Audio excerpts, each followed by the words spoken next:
Hey, welcome back to week 13. We're going to be doing a lot of data looking at today, and I'll just be very upfront with you. The reason why I'm presenting a lot of this data is to try to get a little bit specific about looking forward in the movement.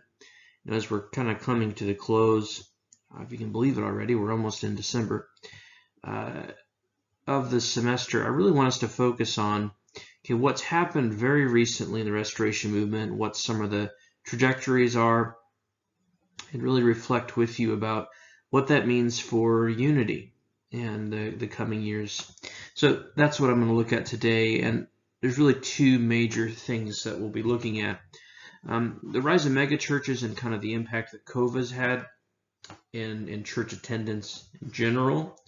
I'm going to give some data behind that, but also I want to talk about what that means for working together and what that means for the future of those who are educated. So that's you and me. That's the pastors of the churches. And then we're going to look at kind of completely separate but related in some sense, the sexual revolution and the changes that the restoration movement has undergone, particularly in the disciples, and what that means for the future and working together with churches. And so that's what we'll be looking at together.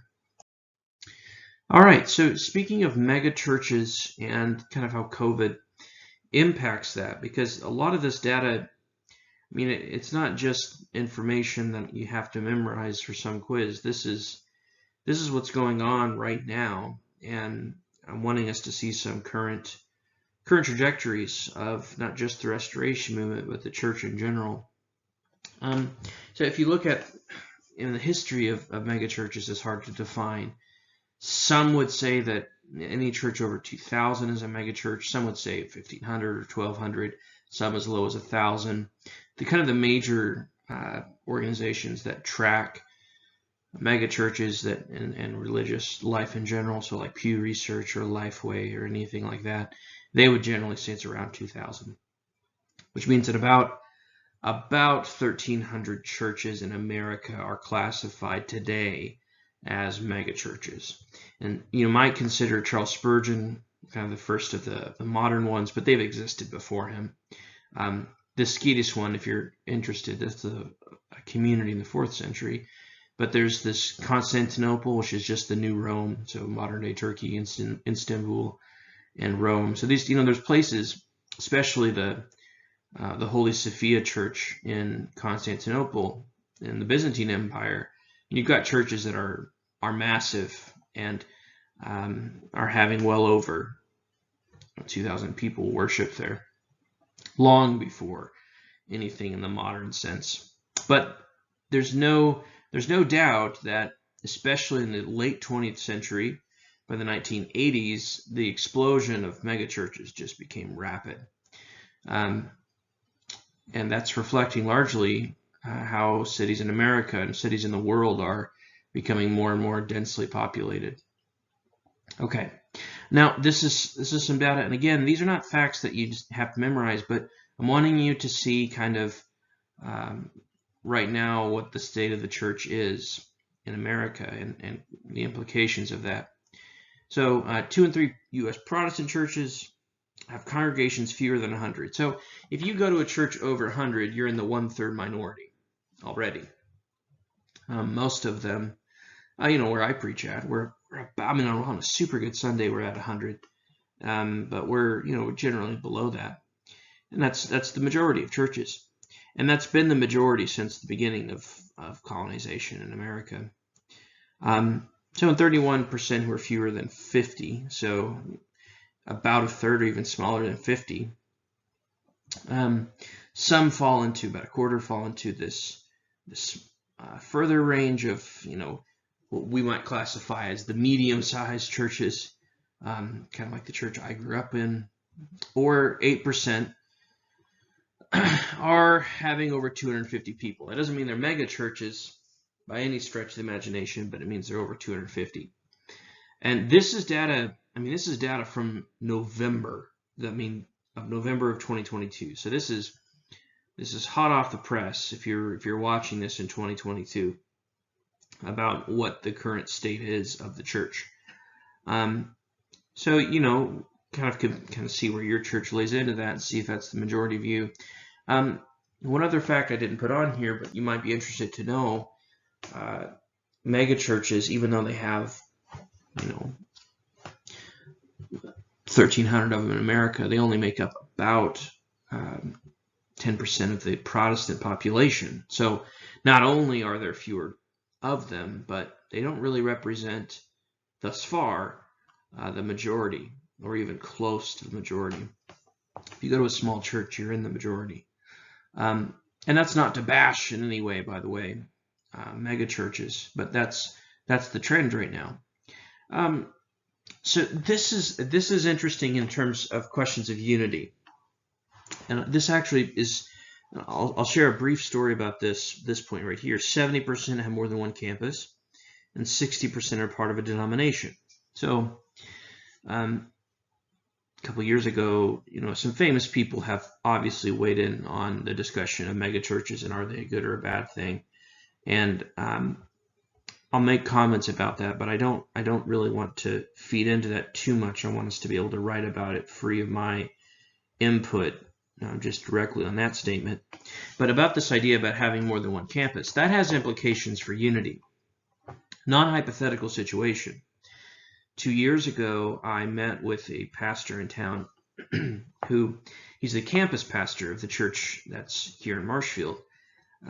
But they're kind of their headquarters, and it's not really their headquarters, but the church that planted them, that's still supporting them and sort of giving them guidance and helping them get on their feet. They had to approve of anything that we did together. And so while they technically weren't a denomination, there's still a good chunk of churches that are beginning to function like denominations, even if they're not part of this sort of mainline Protestant denominations in America. So the questions of how this works with unity becomes very relevant for us today. How do you work with kind of the planting of the church if they don't really get to make those calls? And so those are the kinds of things, just to be open with you, I'm wrestling with right now, and I don't have a great answer. But I'm trying to figure that out, just like I hope all of us are. And just one more stat about this, and again, I'm just trying to paint with broad brushes about mega churches. But so this was in 2019, and this is increasingly true. About 15% of the smaller churches are either closing or about to close. But in 2019, so this is before COVID, churches are being planted, but for every 2 churches that are being planted, 3 are closing. So it's not only church decline that's affecting churches closing, but it's actually people going to larger and larger congregations. And there's benefits and drawbacks to that. I don't want to shy away from saying that.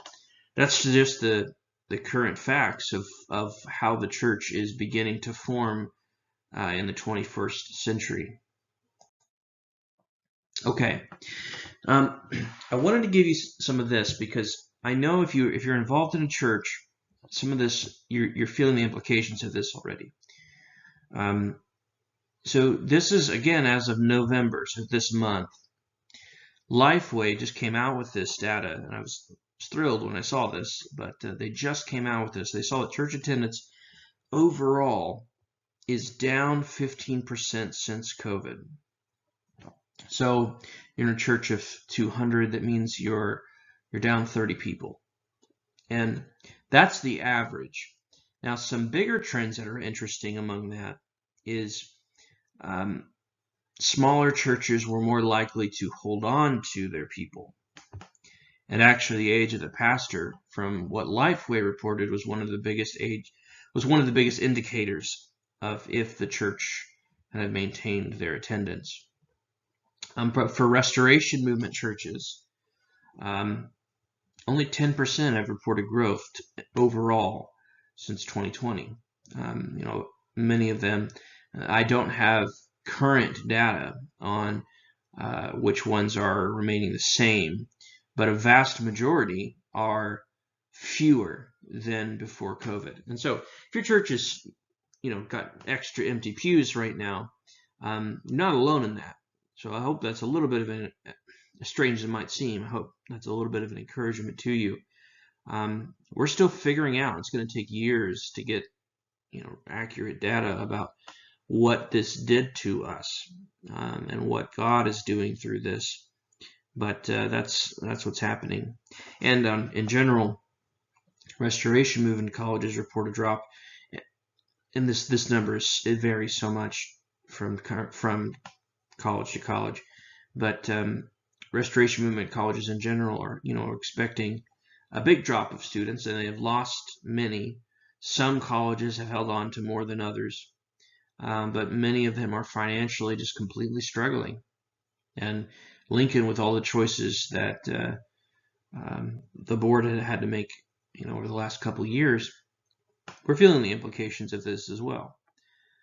So this is our reality now, and figuring out who we are and how we work with the churches around us now is drastically impacted by what's going on with a struggling, in many cases, a struggling congregation. Okay, I'll just mention this briefly. It's not true of Restoration Movement ministers per se, because there's not data just on Restoration Movement pastors. But for the first time to my knowledge, for the first time in recorded history, over 50% of pastors in the last month have given serious thought to quitting. And you don't need to wonder too much why. But there's a lot of shifting going on, not just in churches, but in leadership and people figuring out what they're going to do now to provide for their families. I mean, that's the reason why a lot of near and dear friends of me have had to step away, because they start having kids, and how are they going to take care of them on a ministry salary of a church that has fewer attendants and can't afford to keep up with inflation? It's a mouthful to say, but you can say that. So I just wanted to mention that briefly. Okay, and what else is going on here? This, just to highlight this is from 2014, so don't make too much just of this data. I mean, if you're going to report on stuff now, there's more recent data, but this chart, I think, illustrates it best. And this is from the Pew Research. That's right. Pew Research did this one. And I just wanted to point this out because at some point between 2014 and 2021, when more recent data came out, those who are sometimes known as the religious nuns, not N-U-N, but non-affiliate or no religion, they surpassed those who consider themselves to be Protestant. And so the largest religious body in America are those who consider themselves to be nuns, non-affiliate with any form of religion. And that's especially true of the younger group. So as time goes on, if this data is correct, I have no reason to doubt it, that means that as the older generation dies out and the newer generation comes in, and these younger groups become the older generations, it seems to be that Protestants will make up even a smaller minority in the American church. So there's a lot of shifting going on right now. It's really, my goodness, it's been a stressful time, and I don't know most of the time what to pray for besides what I'm told to pray for in the scriptures. But there's some big things that will happen in our lifetime with the church, and this is kind of a call for us to figure out and to work with God and try to see what He wants us to do as a result of these changes taking place. And I don't have the answers, but these are the kinds of things we need to be wrestling with.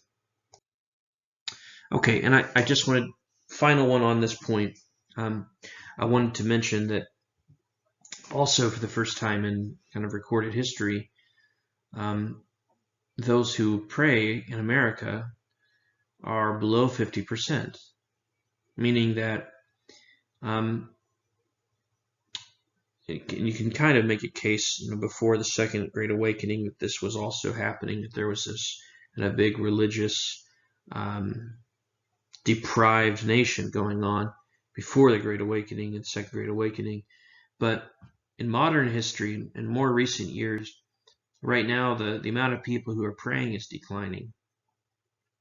I saw even, not just to mention Protestants, but the average age of a Catholic nun right now is 80 years old.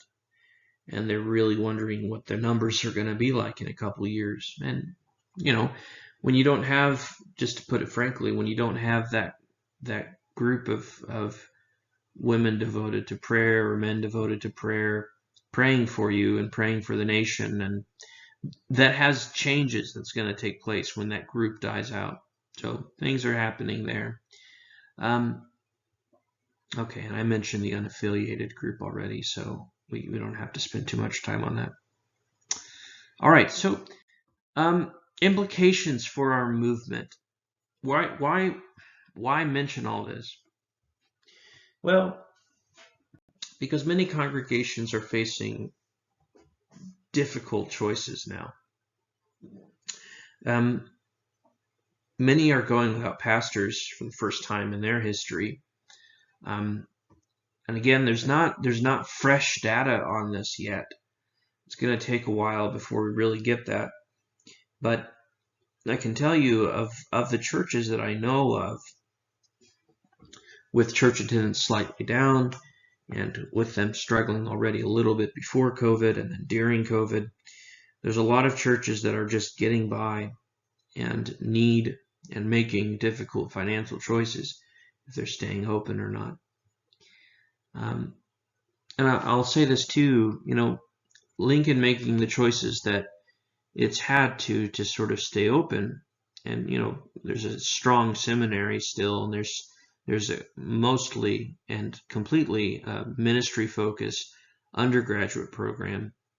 But how many people do you know who you graduated with, if you went to an undergrad Bible college, are out preaching now?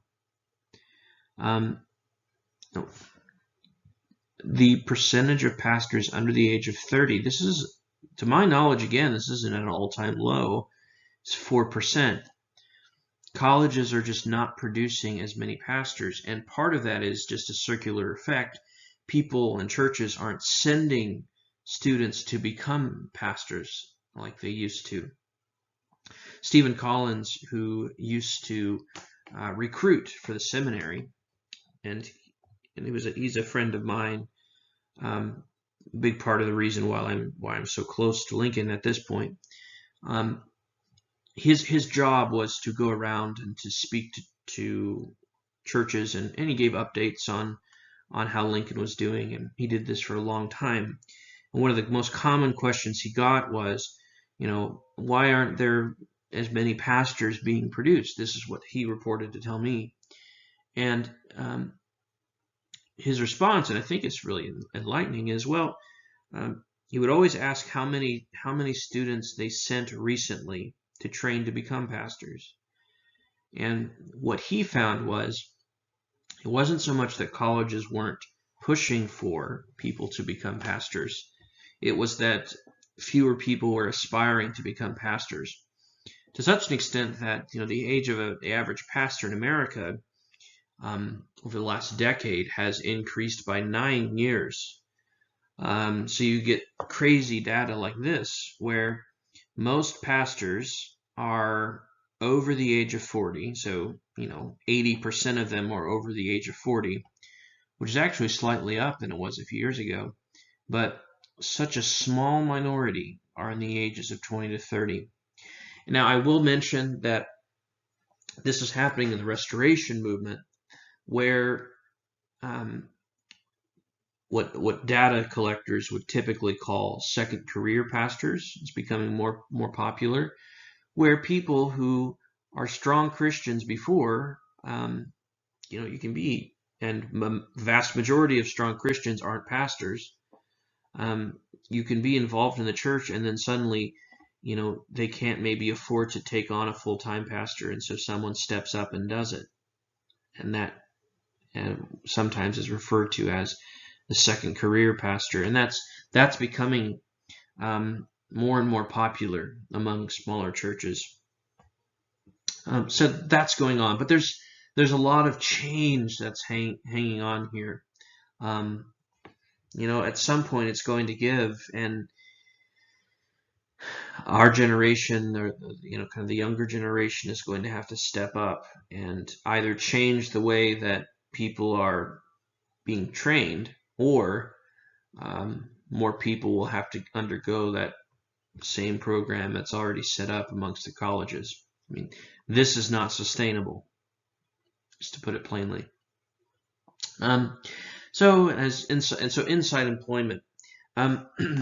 Lincoln did this a number of years ago. I traveled to Kansas City to help with a church history course there, and this was back when Bob Ray was still church history full-time professor at the seminary. And what I didn't know at the time was that Lincoln was looking at doing this amongst many churches, and they do this already now. But what's becoming popular, and the way it was explained to me by the then dean, was that with so many churches hiring inside people, especially among the mega churches, because they know them, they trust them, and in some cases because they want people who are already a part of the community to be stepping up, and there's some benefits of that as well. But how do you make sure people are trained theologically?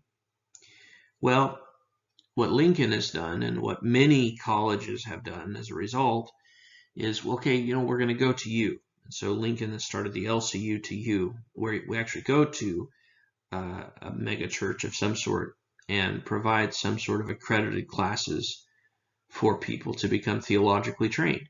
And,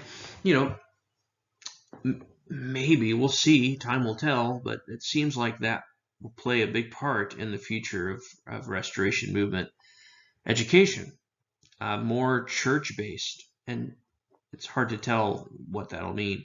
I know this fact is a couple years old. I believe it's from 2018, but at the time, 87% of the seminarians of Lincoln lived more than 2 hours away. So, those who are in Peoria and stuff, that doesn't even consider you, because you're not that far from Lincoln. But a majority of people already who are going into seminary are in many cases already associated with or working with the church and are seeking to become further educated. And the whole shift is changing on how people are educated. I mean, this is as far back as 2010.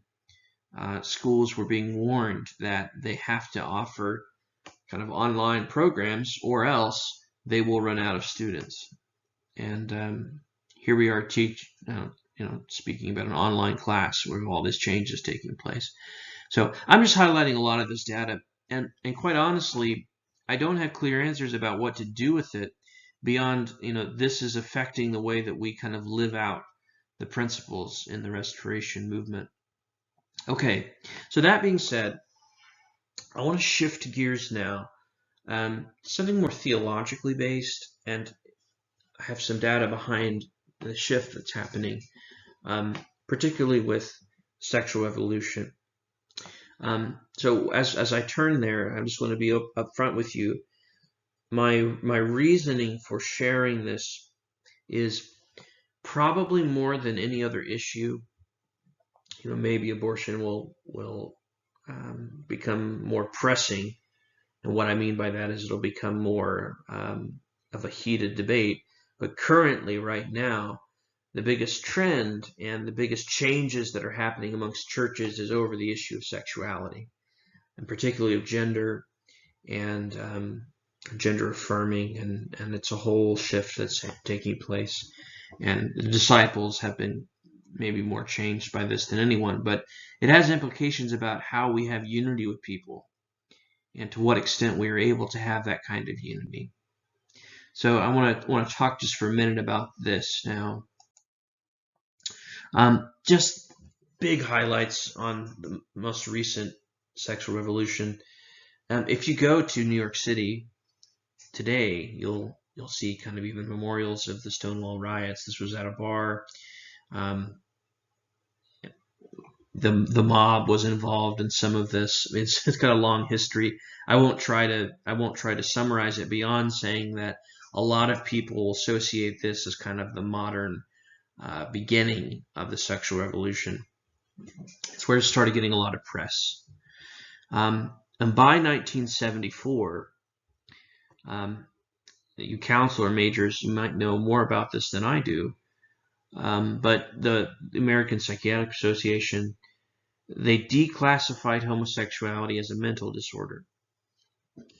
They were pressured to do this. I mean, historically, that it's pretty verifiable that there was a lot of political pressure to do this. But that happens in 1974. And then this happens in 1988. Now, I have attached on Canvas the document that was produced here. It's only 5 pages. It's not that long. You can read it. It's broken up sections of that. So you can read it in 5-6 minutes. But the document that was created here in 1988, what they called a war conference. So if you're looking up this conference, you can actually find the invitation for it online from 1887. And here in 1888, they came together and they produced a document that was a plan. And the way that they phrased it was that it was a plan to advance the cause in society. In particular, their first point, they listed, I believe, 4 or 5 pieces of action. Their first point of action was a media campaign, which to them meant the normalizing of certain terminology and of making it more normal for people to talk about this in a non-negative way. And they actually made the comment, it's very fascinating, you can read this in the document, that this campaign, though it would cost money, would actually be the greatest financial support for them. So there's a lot going on there, and you can read that for yourself. And there's kind of another kind of obvious change that we can see even in our lifetimes, or for many of us. In 1993, we went from Don't Say Gay, so especially among the military, to marriage being legal, or sorry, not to say Don't Say Gay. That's the other debate going on in Florida. Don't Ask, Don't Tell in 1993, to making gay marriage legal in 2015. So big changes happening, and it's not just on an official level, but the public opinion on these things and the implications that has had, and the drastic changes this has had on the church. Maybe more than any other issue, it'll make us ask the question about what kind of unity we're after. Okay, that's why I'm mentioning all of this now. Show you this trend. A year ago, when I taught a similar class to this, it only had up to 2020. The data was only available, and so when I pulled that data, I was looking through some old files. I remember thinking, man, in a decade, less than a decade, it went from 3.5 to 5.6. But actually, this most recent jump, I mean, from 2020 to 2021, going up half a percentile of people who identify as LGBT. That's unprecedented. This is probably the beginning of a much larger climb as well. It might not seem like, okay, it's going up very quickly, but to put this in perspective, this is all ages being included in this.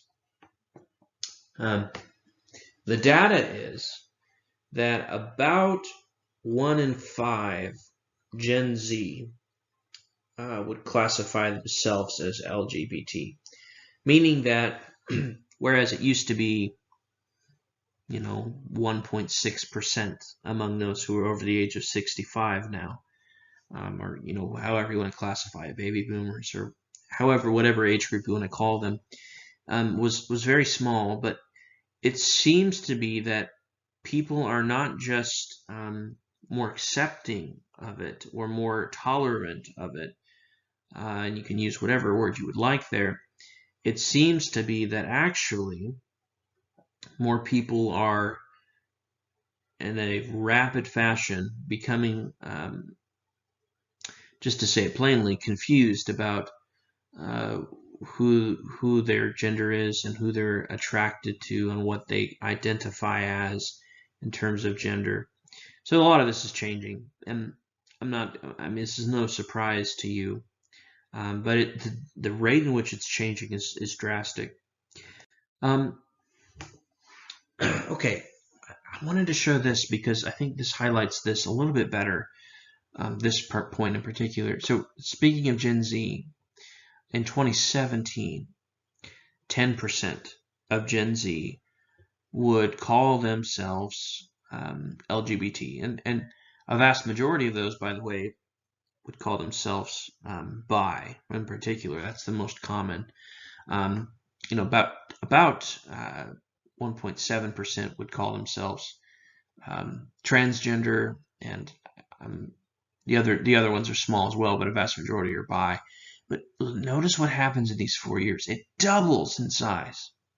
The change that's happened since 2017 is, it's fair to say that amongst children in particular, they're twice as likely to call themselves LGBT in 4 years. And that is such a rapid change.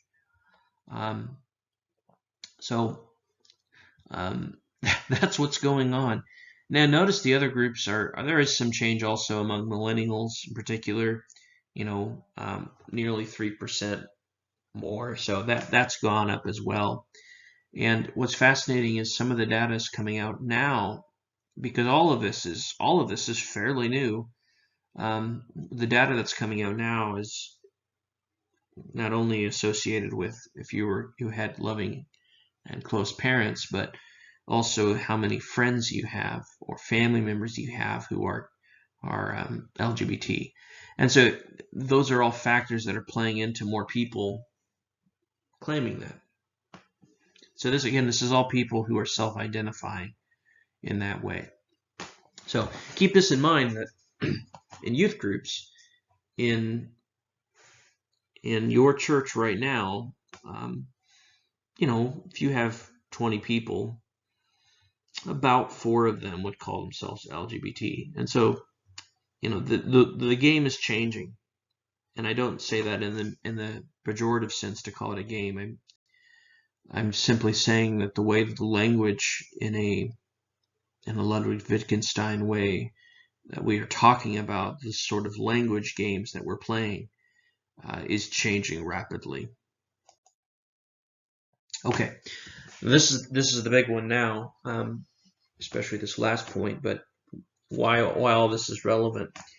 The disciples of Christ, they've really had in the last decade a lot of changes take place. So their general council, and you got to understand the general council, they have some overarching things they can impose, but on the congregational level, there's a lot of power still in a congregation. So why the disciples in 2013 officially adopted this, that you can allow transgender pastors and so forth, the congregations are still wrestling with that. And interestingly enough, that was around the same time when the Pentecostals, specifically the United, not Pentecostal, Presbyterian, the PCUSA, the Pentecostals of America, there was a lot of conflicts going on in 2013, and the decline of both the Presbyterians and of the disciples since 2013 has been drastic. So one thing to keep in mind is that when you look at the disciples' decline since 2013, and it has been roughly half of what it was, it's not just they've lost people, but it's actually whole congregations have left. So as people take stances on this, you either gain or you lose some people, but don't just think that half the congregation is no longer Christian since 2013. No, it's much more of shifting around in various churches. And particularly the disciples, one of their most prevalent right now organizations is what they call the LGBTQ plus Alliance. So for Pride Month and stuff, they have a whole board where their whole job is to go to disciples churches and promote, and to use their words, because I don't want to misrepresent them. To use their words, it's to teach tolerance and acceptance. And on their board, they'll have people who are transgender. They'll have lesbian. There's a few lesbian pastors on there, and it's you look at what's going on since 2013, and I'll just tell you, is from a historical standpoint, it looks nothing like what the disciples used to look like. It's just adapting to principles of the day. In contrast to that, the churches of Christ and the Christian churches, so these are churches more that I'm more affiliated with and grew up with, and just to be honest with you, I know a great deal more about them than I do the disciples now. There's no overarching denomination, so there's no way to officially adopt it, but a vast majority have remained conservative on the issues of sexuality. The way it's described is a little bit different. What I mean by that is, there's usually now a statement of belief in churches, kind of many creedal statements about who they believe marriage to be for and so forth. And a lot of that is just to clarify their positions on it, and in some cases just to avoid lawsuits. And on the idea of lawsuits, I can't say much about this, but lawsuits, I know for a fact, in conversations that I have had and conversations I've been involved in, that there are a lot of colleges, organizations, and institutions in the Restoration Movement who have either been threatened or filed against for lawsuits, dealing with this idea of taking the stance on that we take on sexuality. That's why Lincoln is so careful in the wording that they have, and that's why other colleges that I know have gone through this recent years have made newer policies addressing this, because the issues are becoming more and more prevalent. Okay. And what this means too, just to be open, and something that will need to be addressed in a different way. Again, I have no answer to this, but say you're in a college dorm of 40 men. Say it's at Ozark Christian College, where I went to my undergrad, and you're on Strong Third, and there's 40 men, and as the next generation comes up, over 20% of them identify as LGBTQ. Okay. What does that mean about the amount of people there who are struggling with it and are now living with only men? Those are the kinds of questions that we'll have to address in the years to come. For us, though, and I think this is the question I really want you to wrestle with. This is the question that, this is where it begins really personal in application. To what extent, let's assume for a moment, just for argument's sake, and we'll assume the opposite here in a moment. To what extent, if you are kind of traditional and orthodox about your belief of marriage, to what extent can you cooperate with the church down the street, or even, your Christian friends who hold a different view of marriage than you? Say they believe that it is homophobic to not advocate for gay marriage. What are you not able to do as a result of that? And let's say the flip is true. Let's say you are for gay marriage, and inside of the church, and I think it's obvious at this point that's not something I am for. I am much more of a traditional and Orthodox and Catholic, and by that I mean universal and true view of what marriage is. But let's say you're not. Let's say you are for, you're kind of the disciples' standpoint. The thing they're wrestling with right now is how do they interact with the rest of the restoration movement? How do you, what kind of stances are you going to take? And this is why it's so tricky to have unity, and why theological questions are worth diving into. Because, the call of a Christian, the end of it is not just to follow your own instincts and desires, but to change in light of Christ, to be disciples. And so if God calls us to change and not just give in to how we feel, but as 1 John 3 would say, he's greater than our hearts. What does that mean about being able to do anything with the church down the street who's openly pro-life, or you can fill in the issue, pro-choice, or whatever it might be? To what extent are you willing to work with them if you strongly disagree? And if you are sort of on the kind of the opposite end, I'll just kind of pose it this way for you. If you are for gay marriage, and I know a few of you have voiced that you are, if you are for it, what do you do about all of your brothers and sisters who are wanting to do things but are hesitant because of your stance on that? So these are the questions that we really need to, and we're going to be forced to wrestle with this. Non-hypothetical question, just to end us with. I'll be done after this. Non-hypothetical. You started a new church, and the pastor in the town, let's say it's a small town, is part of a denomination that is very much LGBTQ affirming. They would describe themselves as an advocate or a friend of the movement in general.